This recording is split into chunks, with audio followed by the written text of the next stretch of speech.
And we are back. Hello, everyone. I hope you enjoyed our segment replays that have been running on our channel for the last 2 weeks. And now that we're back from our adventure, I can fill you in on where we were, which was Bar Harbor. Dustin took us on an awesome birding adventure. Dustin, what was the specific highlight in Acadia National Park that you wanted to take me to for birding? Oh, my favorite is always Sur Dumont Springs. It's a beautiful natural spring that comes up from underground, and it is a magnet for all the birds, and it is prime nesting season and just like fledging season for all the warblers that are up there. So walking around the boardwalks through the natural garden and the forest edge at Sur Dumont Springs is my favorite every time we go. So we are not going to cover that in this week's podcast episode, but we do have some additional time off on our hands with it being 4th of July week here in the States. So we will be recording a little standalone video that we'll post next week that will walk you through whatever our experiences were on that little birding trip that we took. But for right now, we are going to come to you live from the field for our Question of the Week segment. So let's get to it. So this week's Question of the Week is very thematically appropriate for what we're out here doing this morning. So Dustin, my question that I wanted us to cover on this week's episode is, what is so special about birding from the water? I know it's something that you have done over the years, and I know it's something that you have recommended to fellow birders and people that you've talked to that are just getting started in birding.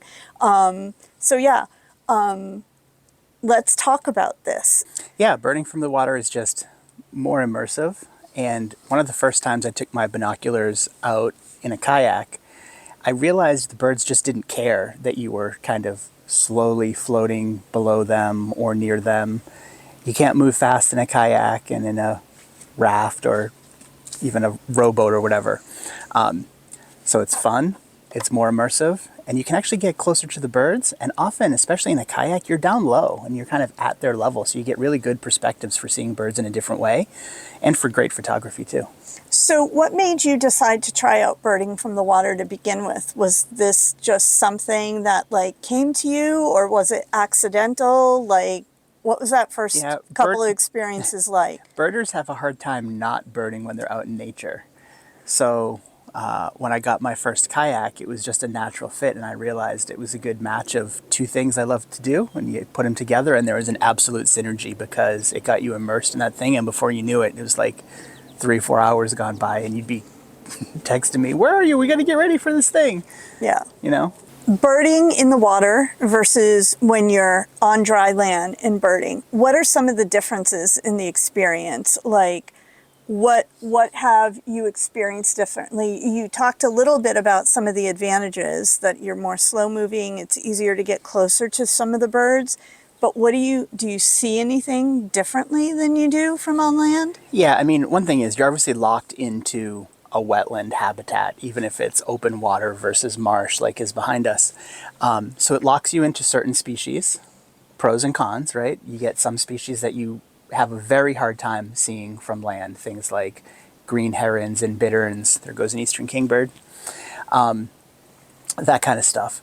But it also means birds that you see inland can be really hard to get, and obviously you can't follow them. Mm-hmm. So even if you see a kingfisher or something and it flies off, sure, you can paddle after it, but it's just going to fly again. So chasing a bird the same way you might be able to on foot just doesn't pay off. So you're better off staying still, letting the birds come to you, or gently paddling in the direction where you see something.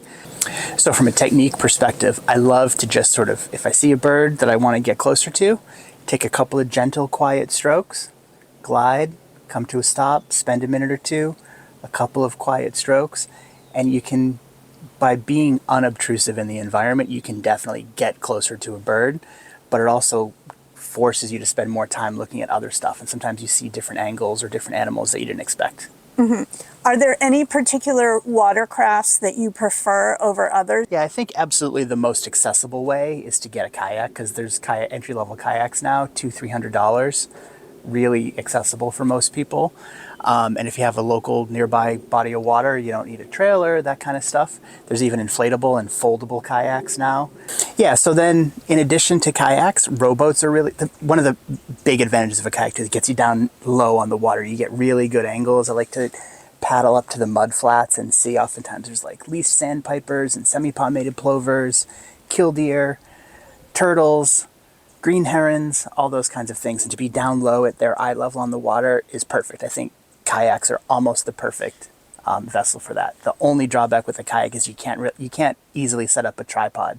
But I have on occasion set up a tripod right in the cockpit over my lap so I could get good shots at green herons and stuff like that. Next, you get into smaller boats like rowboats and bass boats and stuff like that. They're a little tippier, so if you're still, you can get good pictures, but they move around in the wind, that kind of stuff.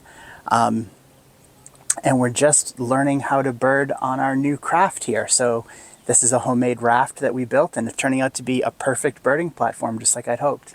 All right, so we've primarily talked about what I'm assuming were some of the boats you would use freshwater. What about ocean birding? Yeah, getting off of flat water isn't great in a kayak. Most people wouldn't trust their camera equipment to survive if you were dumped in a kayak on the ocean. Though I've done that safely. There's lots of good guided tours like we did in Bar Harbor a couple weeks ago. I've been on charters for puffins off the coast of Maine, which was great, smallish, 30, 40-foot boats. And I've been on big ocean catamarans for pelagic birding. Pelagic birding is a whole nother level. The great part about those is they often come with really world-class birders and naturalist guides over the PA system. A boat on the ocean is always rocking, so it can be difficult if you have trouble with motion sickness, because if you're looking through your binoculars especially, or a camera, that motion sickness gets exacerbated. And using a tripod on a boat is usually kind of a fool's errand, although on flat water, this nice stable platform is working out great. Yeah. I will say I am someone who really struggles severely with motion sickness on boats on the ocean. I could never use binoculars if we were out on a boat on the ocean. No way. Yeah, and of course, when you get on a bigger boat like that, you're also at the mercy of the captain and where they want to point the boat. They're usually great about making sure everybody gets a good view by turning the boat around and giving everyone good angles. But that also means you're limited in how much time you can spend on the bird or something like that. So that can be challenging, but it's usually great. Usually you get such good looks at birds you would never see another way that I think once you're birding by boat, you might be hooked. All right, so the next question I have for you is, what are your photography tips when you're birding on a boat? I would imagine it's very different than if you're standing on nice, stable land. It is, but some of these tips apply when you're on land also. So a lot of people, especially with a bigger camera, have trouble with camera shake if they have heavier equipment. And on land, you're accustomed to maybe bracing yourself on your knees or using the front of your car or something, maybe a fence post, maybe a monopod, those sorts of things. In a kayak, I like to either get my elbows firmly on the coamings of the kayak so that they're not up in the air holding the camera, that they're braced, or I love to use the kayak paddle right across the coaming and use that as my platform because it really gives you like a tripod type that's of smart thing. And sometimes you can get your knees up high and use your knees too. So find out what's comfortable in your kayak. That's your go-to position and be ready for that. Because in the moment you want to, stop paddling, get yourself set into your standard position and shoot away. And then also get nice and low. Don't hesitate to lean way forward if you can, or if you have a really small cockpit, lean forward onto the front of the boat to get down as low as you can, because the lower the perspective, the better. And that applies, even on the beach or something too. If you're shooting plovers, of course, you want to just get right down in your stomach and get a good angle for the birds. What has birding on the water taught you or what have you experienced from doing it that way that you never would have gotten out of birding just by being a land lover birder? Well, I think there's a lot less environmental noise out on the water, and sound travels obviously through the open space, so you can hear birds at a greater distance than you might on land.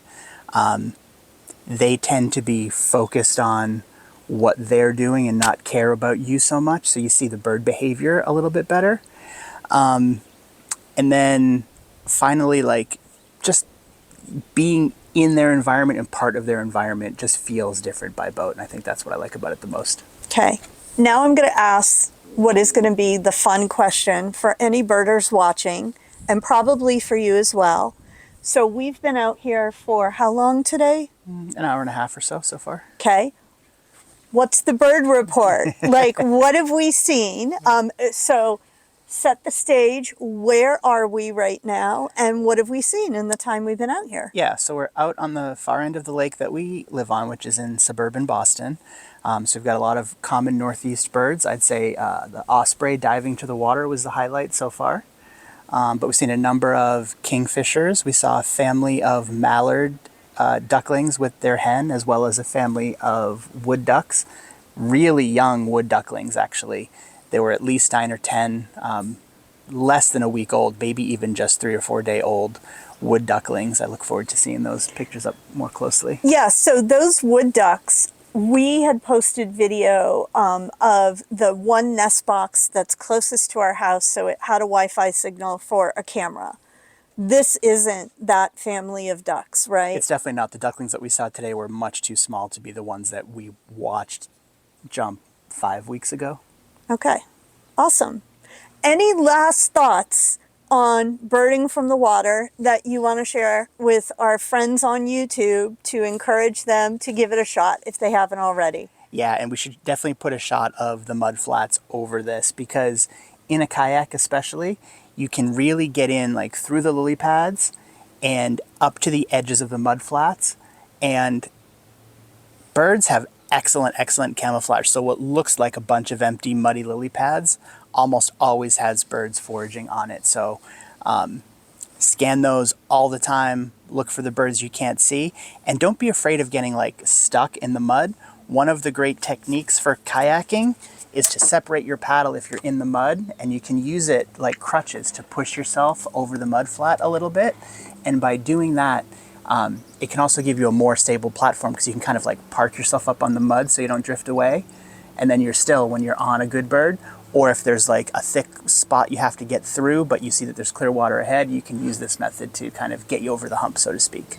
Okay, great. All right. Well, we hope you enjoyed this question of the week on why you should try birding on the water, which is Dustin's. Would you say that's your favorite format? For sure.